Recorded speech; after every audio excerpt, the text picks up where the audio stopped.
থেকে আমি পই পই করে পালন করেছি, কাজকর্ম করতে না। আমার নাতির যদি কিছু হয়েছে না,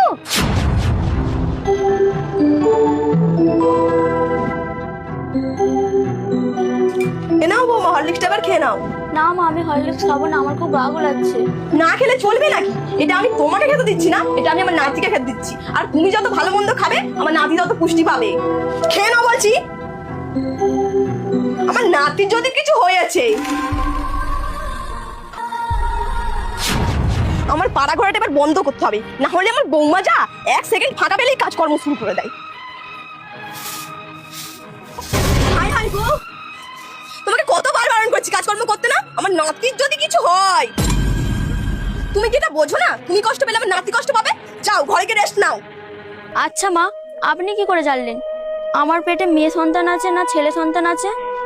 অত শত আমি বুঝি না বাবু, তোমার পেটে মেয়ে আছে কি ছেলে আছে ওটা আমার জেনে দরকার নেই, আমার নাতিই চাই ব্যাস।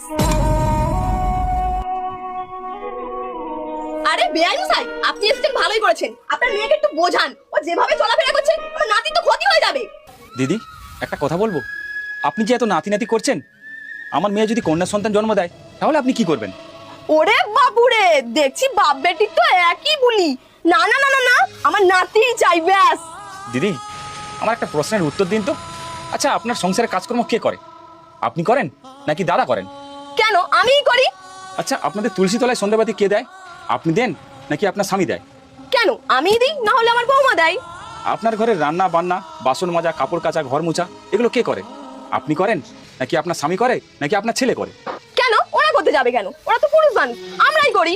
তাহলে যে আপনি এত নাতি নাতি করছেন, হিসেব মতো এই সংসারের সমস্ত কাজ আপনার স্বামী কিংবা আপনার ছেলের করার কথা, আপনি এবং আমার মেয়ের করার কথা নয়। আপনারা কেন করেন বলুন তো? কারণ আপনারা কারোর কন্যা সন্তান। দিদি ভাই, কন্যা সন্তানরা কিন্তু ঘরের লক্ষ্মী, তাদেরকে অবহেলা করা মানে মহাপাপ। আমি বুঝে গেছি দিদি ভাই, আমার মেয়ে যদি কন্যা সন্তান জন্ম দেয় তাহলে ওর এখানে কোনো স্থান নেই। তাই আমি ভাবছি আমার মেয়েকে আমি এখান থেকে নিয়ে চলে যাব। ও যদি পুত্র সন্তান জন্ম দেয় তাহলে আপনার নাতি সমেত ওকে আমি আবার এখানে ফিরিয়ে দিয়ে যাব। আর ও যদি কন্যা সন্তান জন্ম দেয় তাহলে ওকে আমি আমার ঘরের লক্ষ্মী মনে করে ওকে লালন পালন করব। আয় মা, আমার সাথে আমার বাড়িতে চল। দাঁড়ান বেআই মশাই, সত্যিই আমি এতদিন ভুলছিলাম। পারলে আমাকে ক্ষমা করে দেবেন বেআই মশাই। আমার ঘরের লক্ষ্মীকে আমাকে ফিরিয়ে দিয়ে যান। আমি কথা দিচ্ছি ওকে আমি খুব যত্নে রাখবো। আয় মা। বেআই মশাই আপনিও আসুন।